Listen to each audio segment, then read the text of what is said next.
Hello Israel, it's me again, Seven Heaven. Okay, I want to put this video out about this young man making a video about the book of Enoch. I have no rights to this video or the music or anything that's in it. Let's get into it, Israel.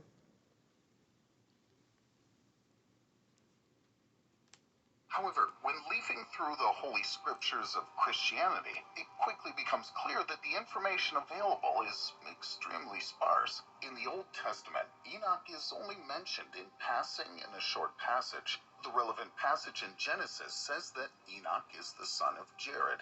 He in turn descended from Set, who was the third son of Adam and Eve. That Enoch was drastically different from normal people becomes clear when we consider the age ascribed to him. Accordingly, Enoch is said to have lived for almost 365 years. However, this incredible lifespan is nothing compared to the age reached by Enoch's children. Thus, the biblical figure fathered Methuselah, among others. The so-called forefather before the flood is said to have lived to be almost 1,000 years old. The New Testament then stretches the story of Enoch a little further. The epistle to the Hebrews emphasized that Enoch was loved by God and was called up because of his sincere faith. But what does that mean? In detail, this means that Enoch was allowed to ascend to the kingdom of heaven without having to die. At this point, the official description of the Bible ends. If you want to know more about the background of this exciting figure and find out which supernatural experience... This mistake is costing Amazon Prime shoppers big. Are you still using Prime? Because at this point... Enoch allegedly went through, you have to direct your attention to some... I'll let you know, Israel, that Enoch trusted the Most High and had faith in him just that much. That the Most High taking him without having him to die. Other writings, the so-called apocryphal Enoch books. Y'all let me know in the comment section, have y'all ever read any of this? Or were y'all even aware of this? You know what I'm saying? I think a lot of people get shy and act like people gonna judge you because you didn't know or you wasn't familiar or hadn't heard of Enoch. You know what I'm saying? My interaction with it was very minimal and brief. You know what I mean? So don't feel bad or feel like you know what I mean? Somebody's gonna judge you for that, because nobody is. And if they do, pay them no attention. You know what I'm saying? This is where you come to learn and understand, and this could be or might not be true. You know what I mean? So you're just here for the information. I be seeing a lot of people be like they feel intimidated to write in the comment section or to, you know what I mean, express themselves that they may have not known and feeling like somebody will judge them for it. And scrolls. Between 1947 and 1956, the Dead Sea Scrolls were rediscovered. For the history of the Hebrew Bible, this find represented nothing less than a breathtaking world sensation.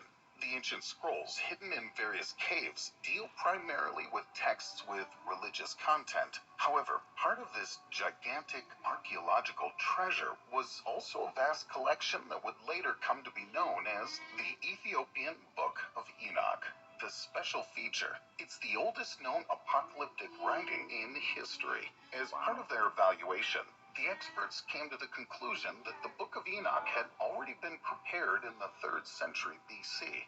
For comparison, the famous revelation of John from the New Testament is dated to the year 95 AD. The main reason why the comprehensive collection of the Enoch story is referred to as the Ethiopian book is that the complete work has only been preserved in the ancient Ethiopian language. This in turn has the background that the Book of Enoch is an integral part of the Ethiopian Church, which is in stark contrast to the other Jewish and Christian communities in the world. Nowhere else has the work been included in the official canon. But why is that? Do the scriptures possibly contain secret information that not only shapes our religion, but also our general view of the world? Let's take a closer look.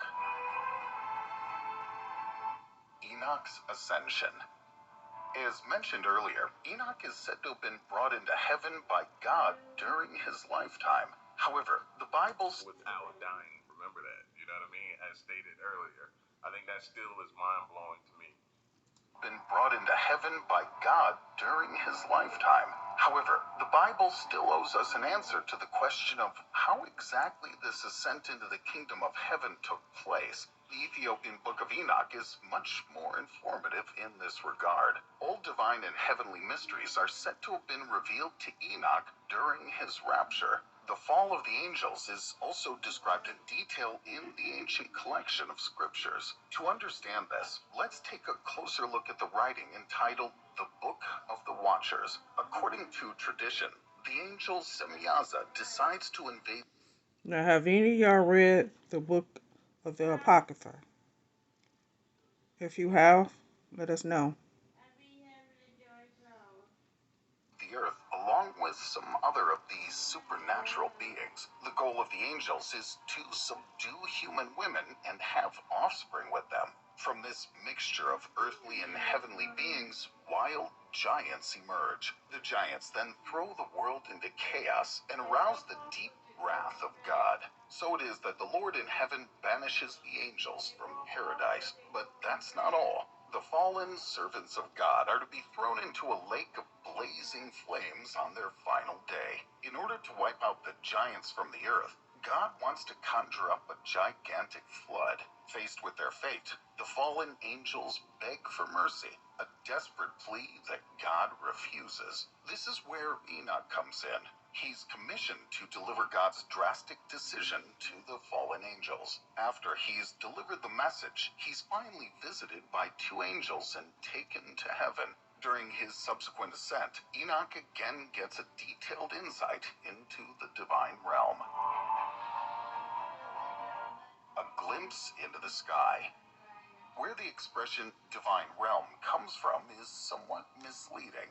In fact, there are rumored to be 7 different levels of heaven with conceivably different residents according to some denominational religious beliefs. Now my question is more so to why would they like ban it? I feel like everybody should get the opportunity to make their decision on what they don't believe. You know what I mean? So that's why I'm anxious to hear the banning because give me all of the information and then let me choose what I want to go with. If I believe that or if I don't believe that. If I want to take a liking to that and want to learn more about why or that, I feel like sometimes when you ban things, you make the decision for me, or you kind of say that I'm not capable of making that decision for myself. You know what I mean? And you have to do it for me. Give me the opportunity, leave the information out there, and let us choose to do what we want, or you know what I mean, what we will with it. That'd be my only issue with things sometimes when they ban things. Different residents, according to Phone charging slowly? This is the fastest phone charger on the market. There's a 90% chance. some denominational religious beliefs. This idea is also shared in the Book of Enoch, which is largely why some religions do not include this book in the canon Bible, because no other book of the original Hebrew Bible shares this idea of there being 7 levels of heaven. In every other book of the Old and New Testament, only heaven is mentioned. There is not once a mention of another realm of heaven aside from the one and only heaven, which Enoch is said to have ascended to. Nah, I've never heard of that. I've never heard of different levels. I've always been told about or given the information about just one heaven. You either make it to heaven or the alternative of what not making it to heaven would be. And that was it. You know what I mean? So maybe you guys were introduced to that in your surroundings, in your family, you were given a different information. Maybe not. But for me, it's the first time I'm hearing of multiple levels, possibly. And aside from the one and only heaven, which Enoch is said to have ascended to. According to this idea, in the first level heaven are the clouds and the stars. In the level above the fallen, damned angels await their fate. The third heaven in turn houses what we would commonly called the biblical paradise. This is where the souls of godly people are brought. However, in the north of the third heaven is also hell, where sinners receive their punishments. Passing the sun and the moon, and gigantic guardians and choirs of angels, we finally reach the seventh and highest heaven. Here is the throne of God, and only a few archangels are permitted to dwell at the side of the Lord of the worlds. According to the book of Enoch, after arriving at the side of the Creator, Enoch is commissioned to write down everything that the Creator dictates to him. In addition to the mysteries of heaven and earth, this also includes the story of creation.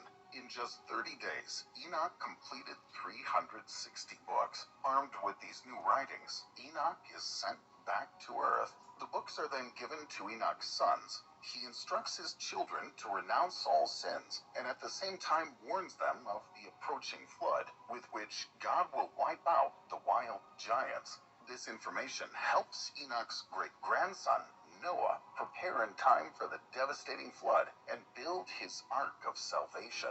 After Enoch has carried out the tasks assigned to him, he's finally admitted to the heavenly paradise. With all this in mind, it begins to become clear why the book of Enoch was removed from the Bible. We know that many years ago, the Bible was carefully curated by experts who decided which books were canon and which were not. This was done in an attempt to free the Bible from any attempts at fraud. After all, as writing was becoming more commonplace and more people were seeking to disband the Christian faith once and for all, the church needed to do something to ward off anyone who wanted to lead Christians astray.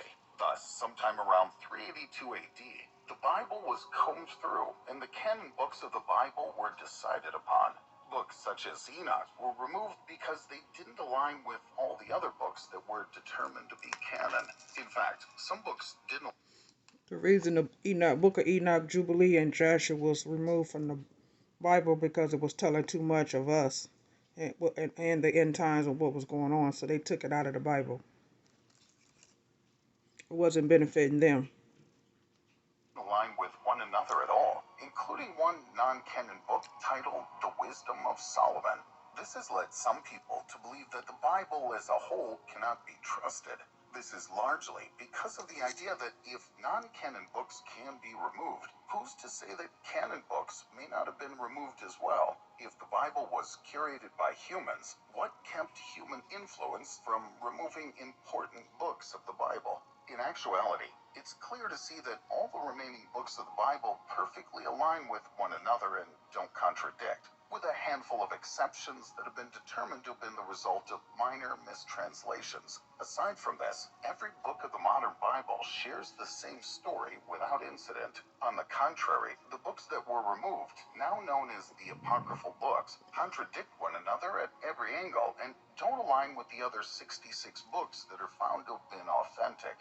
Thus, a total of 15 non-canon books were removed. So, what does this mean for the Book of Enoch? But I don't know. For me, that makes me dig deeper. When something contradicts with itself, it makes me do what? Then turn and dig deeper and gather more information. It makes me lock in. It makes me look for more, go searching for answers. And sometimes I think that's what's needed. I think that's the purpose. You know, in order for you to gain something and get something out of it, you got to continue to dig deep and look into and research and gather more information and data. It's just not surface. And I think sometimes when we remove, we strip ourselves of those opportunities. Just a thought. To put it simply, the book appears to have been created fraudulently.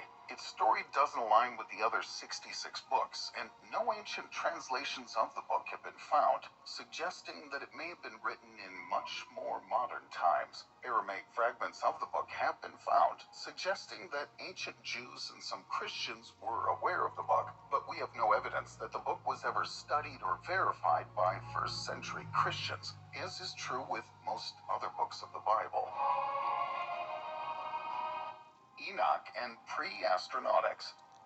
There are many different reasons why some people believe that the Book of Enoch was banned from the Bible. When you look at it from Free Tax USA. Free? Let's break that down. Free federal returns for everyone. From a strictly historical context, as mentioned, it's obvious that the Book of Enoch doesn't belong because the book doesn't echo the beliefs that are shared all throughout the Bible. Because of this, the book has been sworn off by both denominational and non-denominational churches. However, there's a much more bizarre theory that has been passed around in recent years. As it would turn out, some people believe that the book was removed from the Bible as part of a worldwide conspiracy. This conspiracy would have been shared and agreed upon by every church across the globe, and thus the Book of Enoch was removed. According to this idea, the Book of Enoch doesn't actually share religious history, but instead shares the story of a mysterious alien abduction. Yes, according to this theory, the secret writings of Enoch confirm the theories about ancient alien visitors. Remember, the parascience of pre-astronautics is based on the belief that the ancients were regularly visited by extraterrestrial intelligences. But how do God, fallen angels, and bloodthirsty giants reconcile the views of this theory? Well, this is because the pre-astronauts have a slightly different interpretation of the events recorded in the Book of Enoch. In this theory, the creatures that descended on Earth and mingled with women were not biblical servants of God, but aliens. The figure referred to as God in the Book of Enoch was in fact not the heavenly creator, but the head of the extraterrestrial species. The rapture of Enoch to paradise thus had less in common with an ascension to heaven than with a classic alien abduction. So, what Enoch saw during his journey was either the spaceship of the extraterrestrial beings or their home planet. The flood that was conjured up by God could therefore have been the result of a highly developed extraterrestrial weapon. At first glance, it seems very difficult to place the events described in the Book of Enoch in such a cosmic context. In fact, this collection of writings also contains a passage that touches on this area at least to a certain extent. Although the so-called astronomical book doesn't speak of aliens and spaceships, it still gives us an impression of how our planet and its galactic neighborhood are structured. As a result, the Earth is not an almost spherical celestial body, but a flat disk. In addition, our earthly homeland doesn't revolve around the sun. Instead, it's the sun that orbits the Earth. Anyone who actually believes in the pre-astronautical background of the Enoch story will sooner or later come across a central question. Why have aliens not visited us since ancient times? After all, they've made themselves known to mankind openly in the past, so that they were worshipped as heavenly beings by the inhabitants of the Earth. Some supporters of this parascience believe that another visit from the extraterrestrial intelligences is imminent because they're watching us. Maybe being that space is infinite, possibly. You know, they moved on. Much love, They Israel. during that time together.